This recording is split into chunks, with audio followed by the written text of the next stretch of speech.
Hello, welcome back for day 2 of setting. Now, to help us remember what we're talking about, let's remember what we learned yesterday. The first thing that we learned is that when we're talking about the setting, we mean where. Where is the story happening? The location. Is it happening in a certain city or a certain building or part of town? Is it in the woods? Is it at the mall? Where is the story happening? The second thing we talked about is when is the story happening? Is the story happening right now? Is it happening in the past? Or is it set in the future? Is the author describing what they think is coming? The third thing that we need to look for is what's going on in the background. Our stories always have things happening in the background, and those problems and conflicts in the background affect the characters in the story. So when we say setting, we mean all three of these things. Now, one question that students often ask is, when should I be looking for the setting? What are my clues that the setting is important here? Well, the first one that we should always be on the lookout for is during the exposition. If you remember, the exposition is the beginning part of the story. When we had the big story map, the exposition is the scoop part, where the author is describing the characters and showing us where the story is happening. So in that beginning part of a story, we need to especially be on the lookout for the setting. The second place that we need to look for setting is at the start of each section. Now, a section could mean a chapter. So at the start of each chapter, we should be on the lookout. You might have noticed that Gary Paulson does this in Hatchet. He might start one chapter with Brian being in his house, and then start the next chapter with Brian being out in the woods looking for something. And then he might start another chapter with Brian down by the lake. The start of the section is a great spot to say, wait a second, where is my character now? Another time to look for the setting is when the character moves to a new place. If the author decided to make the character move from where they are to a new place, they did that for a reason. So take a few seconds and stop and close your eyes and think, where is the character now? What's going on? Why did the author move the character here? And then the fourth time is if the author spends a lot of time describing.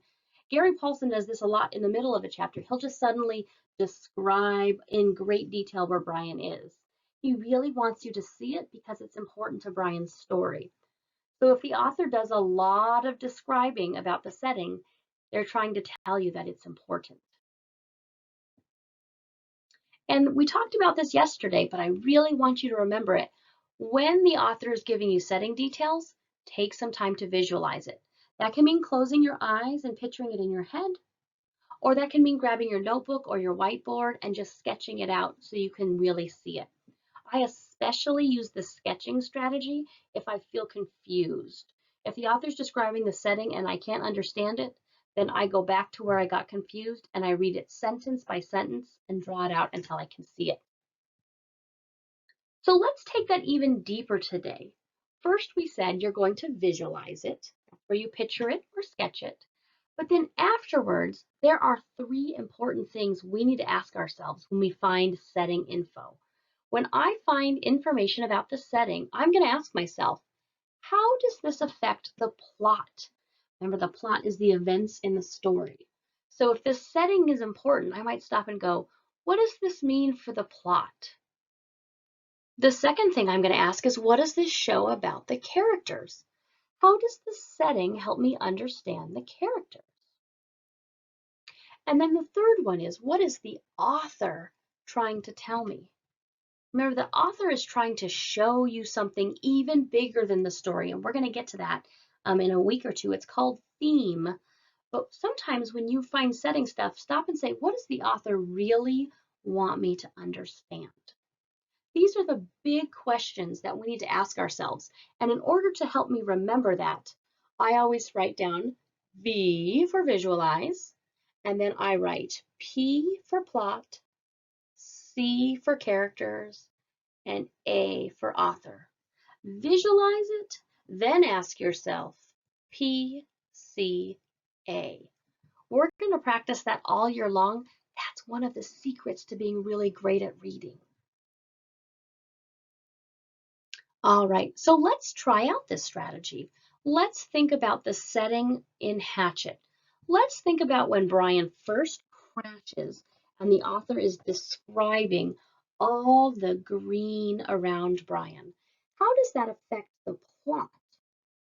Well, it shows us that Brian is in a really new situation. So I'm going to write that new situation. And it also shows us that Brian is aware of how different things are.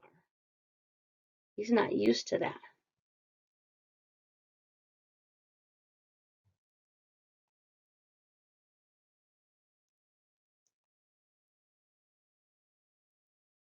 Brian is aware of the difference. All right, what does that show about the characters? What does it show us about Brian when we see how green and different everything is?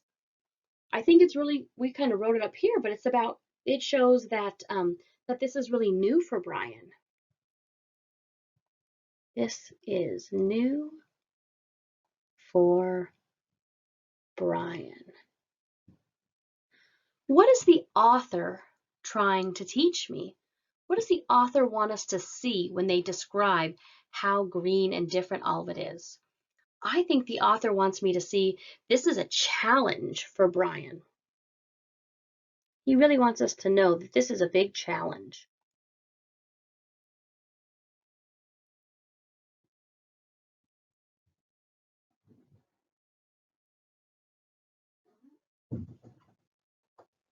So we can use that same strategy, P for plot, C for characters, and A for author, to really think about the importance of the setting.